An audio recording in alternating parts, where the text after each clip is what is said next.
आज मैं आपको एक कहानी सुनाने जा रही हूँ। दीनपुर गांव में सोहन नाम का हलवाई रहता था। वह खूब बढ़िया और स्वादिष्ट मिठाई बनाने के लिए जाना जाता था।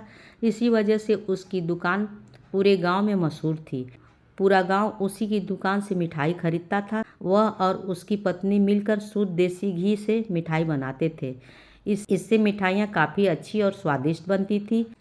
हर रोज़ शाम होते होते उसकी सारी मिठाइयाँ बिक जाती थी और वह अच्छा मुनाफा भी कमा लेता था। मिठाइयों से जैसे ही आमदनी बढ़ने लगी, सोहन के मन में और पैसा कमाने का लालच आने लगा।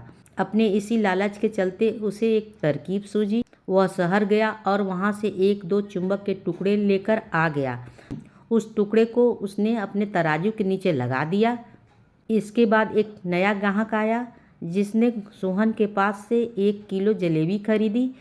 इस बार तराजू में चुंबक लगाने की वजह से सोहन को अधिक मुनाफा हुआ। उसने अपनी इस तरकीब के बारे में अपनी पत्नी को बताया, लेकिन उसकी पत्नी को सोहन की यह चालाकी अच्छी नहीं लगी।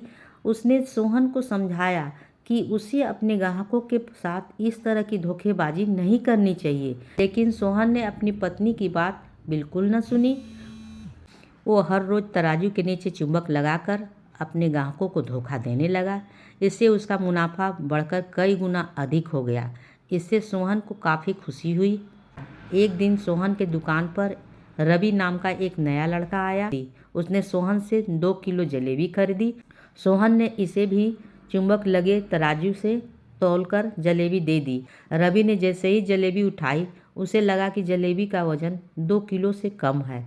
उसने अपना शक दूर करने के लिए सोहन से दोबारा से जलेबी को तौलने के लिए कहा। रवि की बात सुनकर सोहन चिढ़ गया। उसने कहा, मेरे पास इतना फालतू समय नहीं है कि मैं बार बार तुम्हारी जलेबियां ही तौलता रहूं। इतना कहकर उसने रवि को वहां से जाने के लिए कह दिया। सोहन मिठाई वाली की बात सुनने के बाद रवि जलेबी लेकर वहां से चला गया। वह एक दूसरे दुकान पर गया और वहाँ बैठे हुए मिठाई वाले से अपनी जलेबी तौलने के लिए कहा। जब दूसरे दुकानदार ने जलेबी तौली तो जलेबी सिर्फ 1.5 किलो ही निकली। अब उसका शक यकीन में बदल गया। उसे पता चल गया कि सोहन मिठाई वाला के तराजू में कुछ गड़बड़ी है। अब उसने तराजू की गड़बड़ को उसके सामने लाने के लिए खुद एक तराजू खरीद लिया और उसे ले जाकर सोहन मिठाई वाले से दुकान के पास ही रख दिया। सिर्फ रवि अपने गांव वालों को वहां पर इकट्ठा करने लग गया। जैसे ही लोगों की थोड़ी भीड़ बढ़ने लगी तो उसने गांव के लोगों को कहा कि आज मैं आपसे सभी लोगों को एक जादू दिखाऊंगा। यह जादू देखने के लिए बस आप लोगों को सोहन मिठाई वाले से खरीदा गया सामान एक बार इस तराजू में तौलना होगा। तब आप लोगों देखेंगे कि कैसे सोहन मिठाई वाले के तराजू में तौली गई मिठाइयाँ इस दूसरे तराजू में अपने आप ही कम हो जाती है। कुछ देर बाद एक दो लोग मिठाई लेकर रवि के पास पहुँचे तो उसने ऐसा करके दिखाया।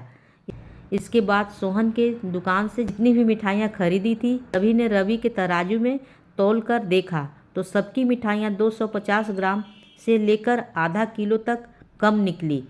यह सब देखकर लोगों को काफ़ी हैरानी हुई। अपनी दुकान के पास ही यह सब होता देख सोहन मिठाई वाला रवि से झगड़ा करने लगा। उसने लोगों को बताया कि रवि यह सब नाटक कर रहा है। अपनी बात को सही साबित करने के लिए रवि सीधे सोहन मिठाई वाला का तराजू लेकर आया और तराजू में लगा चुंबक निकाल कर सबको दिखाने लगा। यह देखकर गांव वालों को बहुत गुस्सा आया। सबने मिलकर उस लालची मिठाई वाले को खूब मारा। अब उस लालची मिठाई वालों को अपने लालच और उसके कारण की गई गलत हरकतों पर पछतावा हो रहा था। उसने अपनी गांव के सभी लोगों से माफ़ी मांगी और वादा किया कि भविष्य में कोई भी चालसाही नहीं करेगा। सोहन की इस धोखेबाजी से पूरे गांव नाराज था, इसलिए लोगों ने उसकी दुकान में जाना काफ़ी कम कर दिया। सोहन के पास पछताने के अलावा कुछ और नहीं बचा, क्योंकि वो पूरे गांव वालों को भरोसा खो दिया था।